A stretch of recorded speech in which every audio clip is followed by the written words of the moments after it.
अभिवादन स्वीकार कीजिए ब्रजेश मिश्रा का। और आप देखना शुरू कर चुके हैं द डिबेट। बहनों भाइयों, 5 राज्यों के चुनाव चल रहे हैं, विधानसभा के चुनाव, और हमारे पड़ोसी राज्यों में चल रहे हैं राजस्थान, मध्य प्रदेश, छत्तीसगढ़, जिनकी सीमाएं उत्तर प्रदेश से लगती हैं। चुनाव तेलंगाना में भी है और मिजोरम में भी है, लेकिन हाई वोल्टेज चुनाव राजस्थान, मध्य प्रदेश, छत्तीसगढ़ का है। क्या होने जा रहा है यहाँ पे? दरअसल इजराइल और हमास की खबरों के बीच इन 5 राज्यों में क्या चल रहा है, हिंदी पट्टी में लोगों तक थोड़ी खबरें कम आ रही हैं। तो मैंने सोचा कि इस पर एक डिबेट की जाए और इन 5 राज्यों में चल क्या रहा है, किसकी सरकार बन रही है, कौन जा रहा है और कौन। तो आज इसी पर डिबेट, इसी बात की चर्चा करेंगे कि इन 5 राज्यों में क्या होगा। आज की चर्चा का मुख्य केंद्र बिंदु यही है।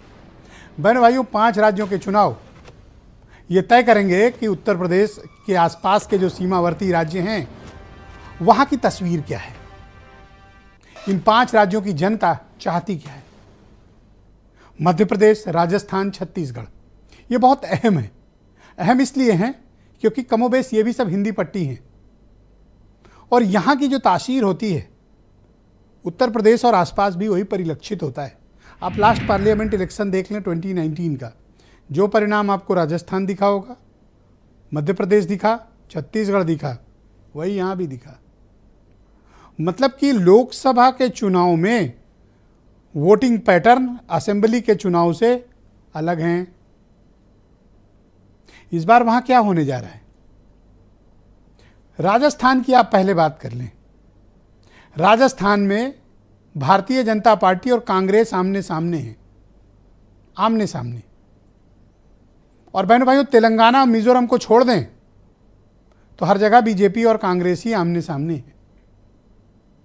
कांग्रेस को एक बढ़त यह है कि तेलंगाना में वो बीआरएस से निपट रही है, और पहली बार बीआरएस को हॉट वाटर में डालने में अब तक सफल है। चढ़कर प्रचार कांग्रेस कर रही है, अच्छी पोजीशन गेन कर रही है। जीत हार एक अलग विषय है, लेकिन तेलंगाना में मुकाबला बीआरएस को पहली बार मिल रहा है। अब तक उनका एक छत्र राज था, 119 सीटों में 100 से ज़्यादा सीटें वो खुद अकेले जीत लेते थे, अपोजिशन के पास कुछ बचता नहीं था। लेकिन इस बार मुकाबला है।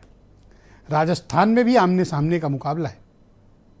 बहनों भाइयों, चाहे बीजेपी जीते या कांग्रेस अपनी सत्ता वापस लाए, लेकिन हार जीत का अंतर कोई बहुत बड़ा नहीं होने जा रहा है।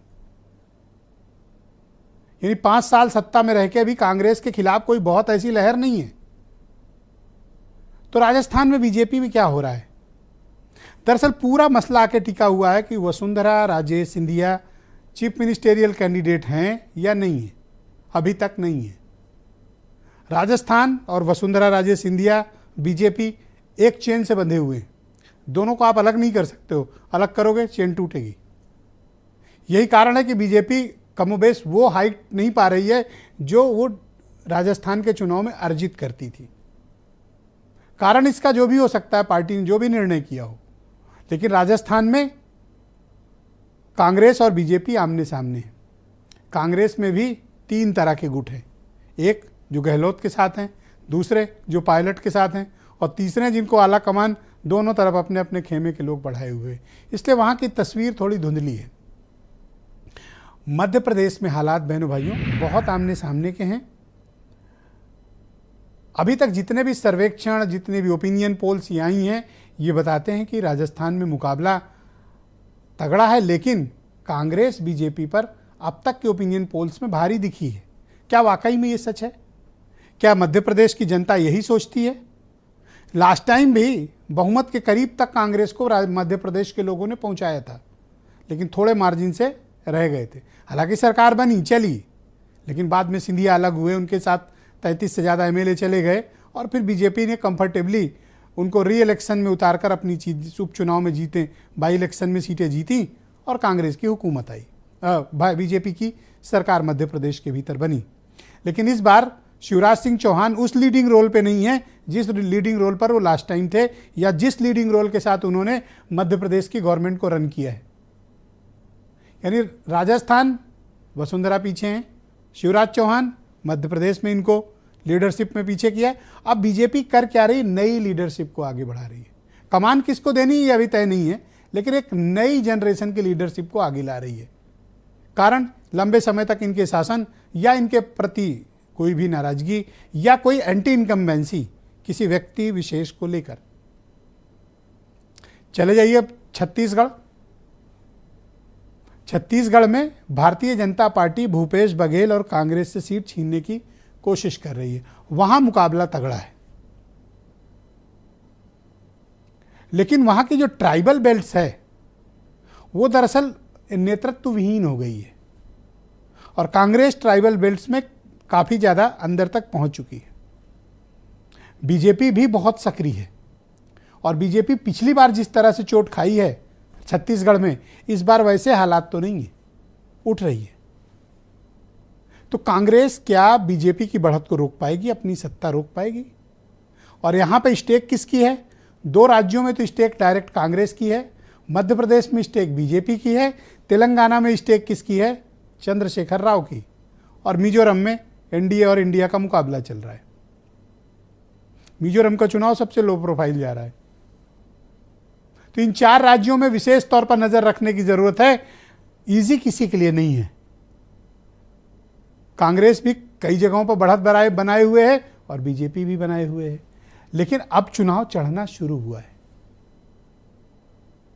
अब के जो वक्त हैं और मतदान तक के वक्त बड़े क्रूशियल होने वाले हैं।